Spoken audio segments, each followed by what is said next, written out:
GLC is now offering a free audio stream of our 24/7 broadcast that we're calling GLC Radio, an online radio station that broadcasts our round-the-clock audio stream on a variety of platforms. GLC Radio gives you the ability to listen to GLC virtually anywhere, through your home or office computer, or on the go with a mobile device. You can access GLC Radio through our website or by searching for God's Learning Channel through iTunes Internet Radio, TuneInRadio.com, or on Shoutcast.com. Explore various GLC Radio enabled mobile apps by visiting our website at glc.us.com/listen/GLC Radio. GLC Radio, your free connection to GLC anywhere, anytime.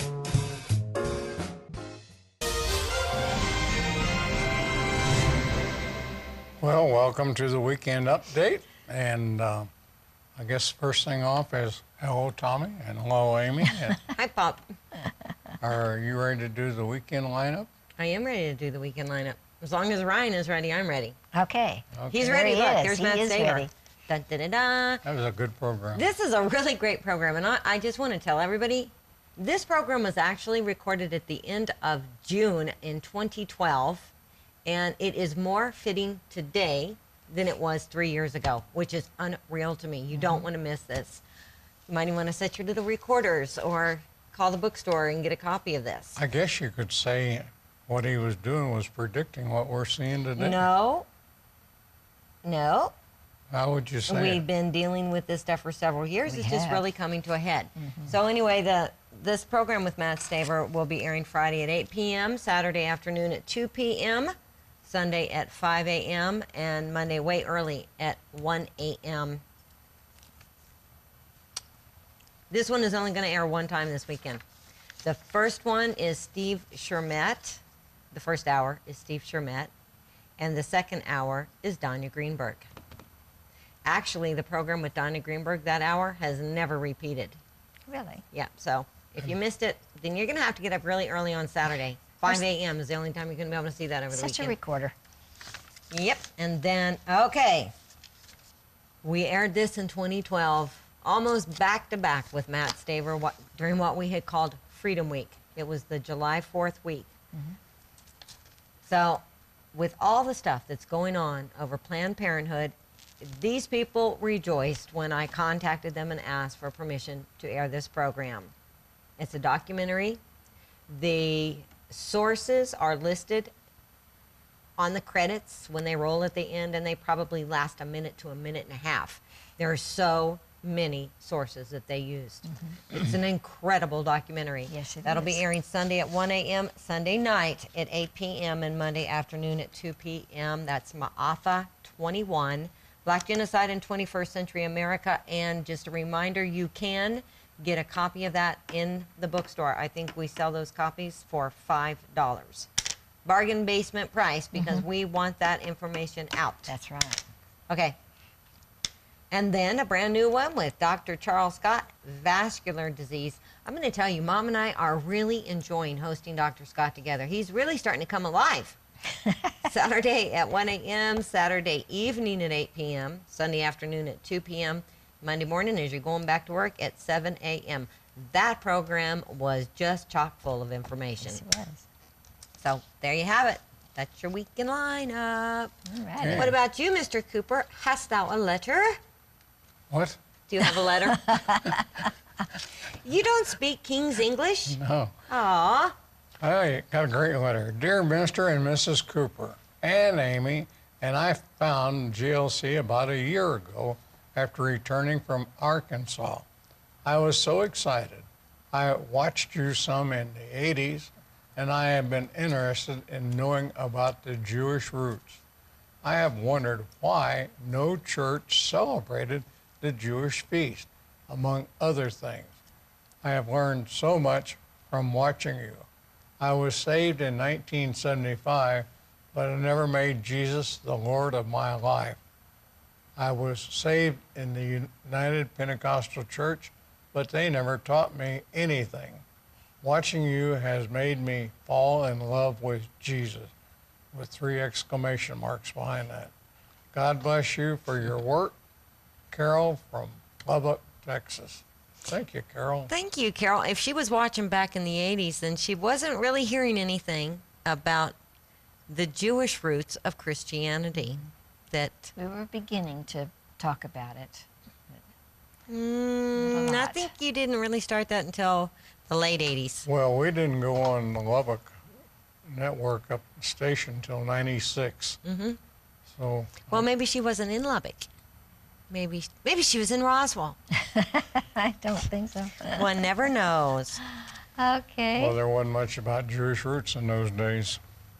Yeah, it was just beginning to Yep. No, and the funny thing is that the end of the 80s. that the Lord started revealing the historical facts behind the history of our Christian faith, and then the enemy got in there and started causing division by taking people off on tangents that are a little bit too far left, you know, or a little bit too far right, and we're not supposed in the ditch on one side or the That's other. right. We're not supposed to look like Jews. We're supposed to look like Jesus. Gentiles who have come to know the God of Abraham, Isaac, and Jacob through a very Jewish Messiah. Mm-hmm. Amen. So it's exciting stuff. That's a good way to put that. Thank you. And bottom line, we're supposed to look like Jesus. That's right. Well, you know, it wasn't too awfully long ago we had a guest, and I'm not really sure which guest it was because every guest we've had has just been fabulous. But they said something. I think it might have been Duran Kedar and John Anderson talking about how, you know, if we, during the Holocaust in Germany and Europe and during World War II, if all of the Christians had looked like Jewish people, there would have been no place for any of the Jewish people to hide. It's true. They'd all been wiped out. That was them. So it was them because they were showing us the prophecies about that. So, ha ha ha. Okay, Mom, a devotion that's going to set us. Frangipane. They're always so good. It's called The True Foundation. Christ himself is the eternal blueprint for our lives. Only in studying him, in measuring ourselves by him, do we grow securely upon the foundation of God. Beloved, we were created to become like Christ. God's plan has not faded or become obsolete. Even as Christ has not changed, so neither has the plan of God for the church. Our transformation will burn in God's heart until we all attain to the unity of the faith and the knowledge of the Son of God, to the mature man, to the measure of the stature which belongs to the fullness of Christ. Ephesians 4:13. You see, the focus of both leadership and congregations should be upon attaining Christ-like transformation and his love for people. This has been the Father's purpose from the beginning of time, and it remains his unchanging goal at the end of the age. And you can see Genesis 1:26 and 27 and Romans 8:29. The problem is that too often as Christians we define ourselves by what we do for God rather than what we become to him. What pleases the Father most is not what proceeds from our hands, but what rises from our hearts. He's seeking the revelation of his Son in us. There's nothing on earth that so pleases the Father's heart as when Jesus Christ is revealed through us. As Paul wrote, we become a fragrance of Christ to God in 2 Corinthians 2:15. This is why we focus on revealing Christ himself. Other aspects of Christianity develop correctly only as they emerge out of our greater pursuit of Christ-likeness. You see, no aspect of our spirituality functions properly apart from our living union with Christ. It's here, in pursuing Christ-likeness, that we find the true spiritual assurance that we are not being led astray. Consider, Paul said that the result of seeking the measure of the stature that belongs to the fullness of Christ is that we are no longer to be children, tossed here and there by waves and carried about by every wind of doctrine. That's in Ephesians 4. Paul warned that people can be carried about by every wind of doctrine. Yes, false doctrines are dangerous, but Paul wasn't limiting his warnings only to false teachings. For even a true doctrine can have a false emphasis and lead us astray. The pursuit of Christ-likeness aligns us with the Father's highest priority for our lives. It secures us upon the path to truth, for truth is in Jesus. He himself is the way, the truth, and the life. As a result, Paul wrote that intimacy with Christ was the deepest cry of his heart. He said that I may know him and the power of his resurrection and the fellowship of his sufferings, being conformed to his death. Philippians 3:10. He was not speaking of some esoteric knowledge of Christ, but an intimacy that led to conformity. Do we see this? He wrote that I may know him, being conformed. Knowing Christ and being conformed to him is of the same essence. Christ himself is the true foundation upon which we must build our lives. Amen. That guy has something else. If we'd all followed that guideline, we wouldn't be in a ditch. On either side of the road. On either side of the road. Well, you know, as I've said many times, it's like we have an adversary. Absolutely. And his job is to get our eyes off of Jesus so that we're not conforming to his image. Mm-hmm. And he can do that in any number of ways. That's why it's really important that even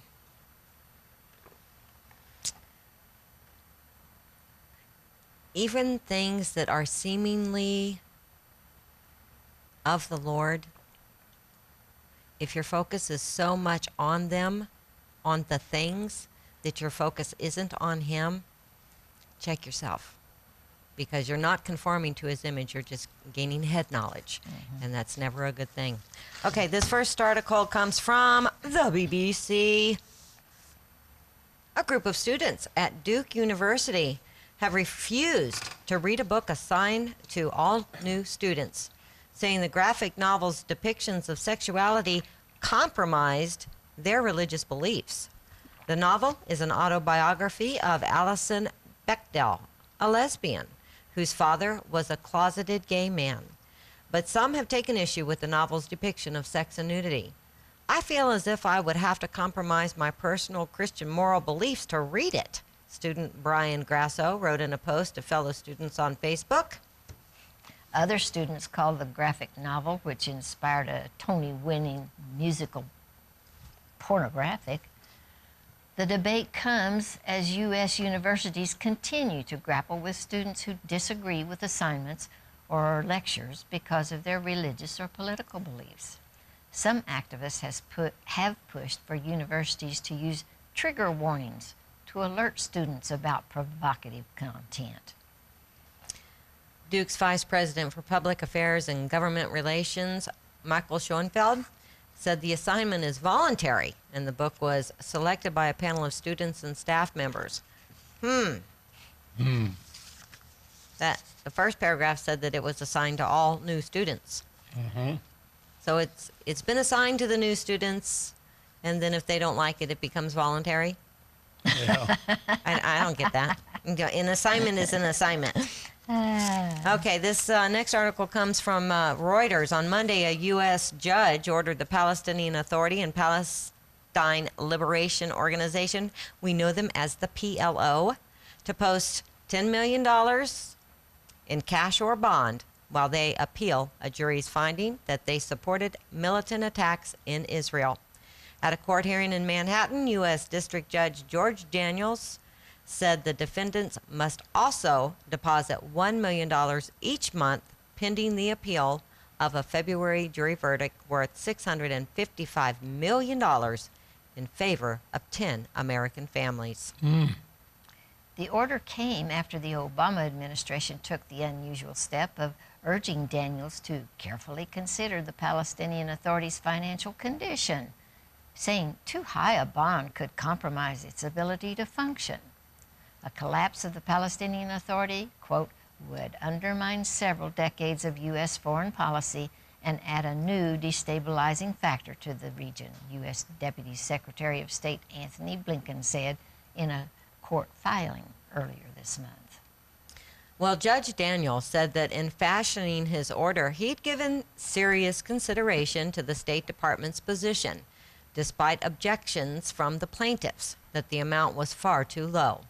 A lawyer for the defendants, Mitchell Berger, said the Palestinian Authority was willing to make a $10 million upfront cash deposit and subsequent monthly payments of $1 million, but warned that even those funds would severely hamper its efforts to rebuild schools and provide for needy families. Yeah. Kent Yalowitz, a lawyer for the plaintiffs, said the money was a token amount and criticized the PA, saying it made payments to terrorists in jail. Instead of focusing on rebuilding schools, maybe it ought to focus on taking terrorists off its payroll, he said. Judge Daniels said the full judgment would remain on hold while the appeal is ongoing unless the defendants fail to make the monthly deposits. He also denied a request from the plaintiffs to add $165 million in prejudgment interest. So, see, he did something that wasn't so great for the plaintiffs, too. A federal jury in February found the PLO and the Palestinian Authority liable for 6 shootings and bombings in Israel between 2002 and 2004, which have been attributed to Hamas and the Al-Aqsa Martyrs Brigade. The attacks killed 33 people, including several Americans, and injured more than 450. The lawsuit, filed in 2004 by U.S. victims and their family members, was brought under a federal statute that automatically tripled the jury's verdict of $218.5 million to $655.5 million in damages. Now, okay, I think this is really great that judge has gone ahead and done that, and this is just my personal opinion here, but the reason that I think that is that Hamas and the Al-Aqsa Martyrs Brigade did not hesitate to unleash their terrorists, which is why they were found guilty. Yeah. So I'm sorry if it hurts the PLO and the Palestinian Authority. They were under Their jurisdiction. their jurisdiction. Yep. Well, Hamas violence hasn't yeah, stopped because the violence hasn't stopped. And so maybe if it, some people, you really have to hit them in their pocketbook before they knock off their nonsense. Before everybody gets saying poor Palestinians, I will remind you that when Arafat, who put the PLO together, died, he was the second richest man in the world. Richer than Donald Trump?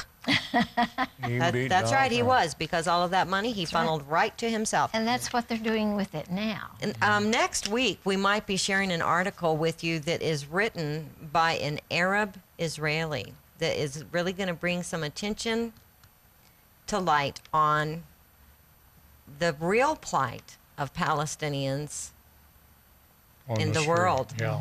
It's a really, really great article. I started to pull it together for today, but who has time? Maybe I'll have time over the weekend. Well, as I was saying, the violence is still going on in Israel. Breaking Israel news today said Wednesday marked a day of terrorist violence in Jerusalem as a border police officer was stabbed by a Palestinian man and several firebombs were hurled at border police vehicle in a Palestinian neighborhood.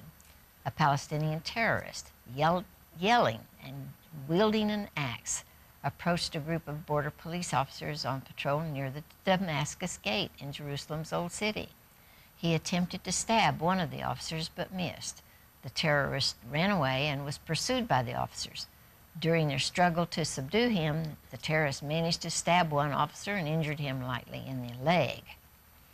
Security forces arrested the terrorist, who was identified by the Israeli police as a convicted killer imprisoned for the murder of Menahem Stern in 1989, but set free in 2013 in a round of Palestinian prisoner releases. A few hours following the stabbing attack, several firebombs were thrown at a border police vehicle in East Jerusalem's Ator neighborhood on the Mount of Olives. One of the firebombs hit the vehicle, setting it on fire. The policeman managed to escape, but the fire spread to nearby cars. One policeman suffered from mild smoke inhalation. The fire was reported to be under control soon after the incident. The day of violence marks the latest evidence of a sharp uptick in terrorist attacks in the nation's capital. According to official statistics compiled by the Ministry of Construction and Housing, the number of attacks for June and July indicate an average of close to 10 terror attacks per day in the Old City alone. This area includes the Old City of the Mount of Olives and the Silwan neighborhood and the City of David. In June and July, a total of 580 terror attacks were documented against Israeli civilians and security forces, including 477 rock attacks and 28 firebomb attacks against vehicles and Jewish homes. Additional incidents involved throwing glass bottles, setting off fireworks, vandalism of Jewish graves, and damaging property. 580? I hadn't heard anything about it. Oh, Now, I know. I haven't been doing a whole lot of the news research for the last couple of months. You just but have to watch every day for Israel news because they're the only ones that report it. Nobody else cares. I wonder why. I wonder why that is. This next one comes from Arut Sheva. Syrian President Bashar al-Assad said on Monday that fighting the terrorist in his country takes precedence to fighting Israel. Terrorist is the term the Syrian president routinely uses to describe the anti-regime rebels trying to topple him. Speaking in an interview with Hezbollah's Al-Minor television, Assad hinted that Syria would not retaliate for last week's Israeli airstrikes in Syria, which came after rockets from Syrian territory were fired onto the Israeli side of the Golan Heights. There are Syrian groups that work with the enemy, Israel and other enemies, and call on it to intervene in Syria, Assad told the network, according to the translation on the Hebrew language Walla, the Walla news site. Therefore, the tools used by Israel to intervene in Syria, which are more important than the latest aggression, are the terrorists in the country, he continued. Assad further said that the situation in Syria is similar to the one in Lebanon in recent decades, when, according to him, elements within the country collaborated with Israel. The comments come 4 days after the rocket attack on the Golan Heights from Syria, which Israel said was directed by a senior commander in Iran's Revolutionary Guard. Overnight Thursday, following the rocket fire, the IDF struck 14 targets in Syria. On Friday morning, the army announced that it had eliminated the Islamic Jihad terrorist cell that forced the 4 rockets from Syria. Defense Minister Moshe Ya'alon said Thursday night the rocket fire was carried out by a terrorist cell of the Islamic Jihad, operated, funded, and armed by Iran. The shooting took place from territory controlled by President Assad's regime, which allows terrorist activity against Israel, and we consider it responsible. Ya'alon also warned that the rocket attack was only the promo to what Iran would do once the sanctions on it are lifted as part of the nuclear agreement. Mm. Well, you know, actually, Bashar Assad walks a very fine line over there. It's got to be tough. It's got to be tough. And this article also comes from Breaking Israel News. A 32-page ISIS document calling for open warfare against non-Muslims has been uncovered in Pakistan and authenticated by retired U.S. Defense Intelligence Agency Director General Michael Flynn and other intelligence officials. The document has been compared to Adolf Hitler's Mein Kampf, the political manifesto in which the Nazi leader outlined his plan for the future of Germany and its Jews.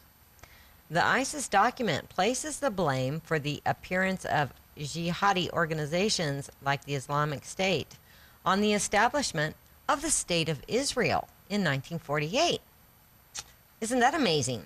The document declares no sooner had the British government relinquished control of Israel Ben-Gurion, the leader of the Jews, he was their first prime minister, declared the independence of the state of Israel, triggering a global migration of Jews to the Jewish state and launching the systematic persecution of Palestinian Muslims who had to abandon their homes and migrate.